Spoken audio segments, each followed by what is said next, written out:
உங்க யாருக்கும் தெரியாத ஒரு சூட்சமமான பரிகாரத்தை நான் சொல்றேன்.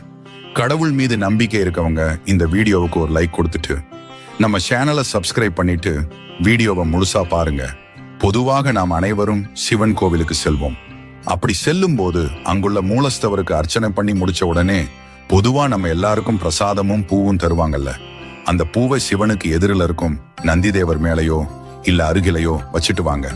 நான் ஏன் இதை செய்ய சொல்றேன்னா, நந்தி பகவான் சிவபெருமான் கிட்ட கேட்ட வரம் தான் இது. இங்கு வர பக்தர்கள் எல்லாம் என்னுடைய யோகம் கலையாமல் உன்னுடைய பிரசாதத்தை யார் ஒருவர் என்கிட்ட எடுத்துட்டு வந்து சேர்கிறார்களோ அவங்க கேட்கிற வரத்தை அள்ளி அள்ளி தருவது மட்டுமில்லாம முக்தி தருவேன், பிறவி இல்லாத வாழ்க்கை தருவேன் என்று சிவனிடம் நந்திதேவர் கேட்டதால் சிவன் இந்த வரத்தை நந்திக்கு அளித்தார். இந்த விஷயத்தை நீங்க கண்டிப்பா நம்பி செஞ்சீங்கன்னா திருமண தடை, ஜாதக தோஷம், அனைத்து விதமான பிரச்சனைகளும் கண்டிப்பா நீங்கிவிடும்.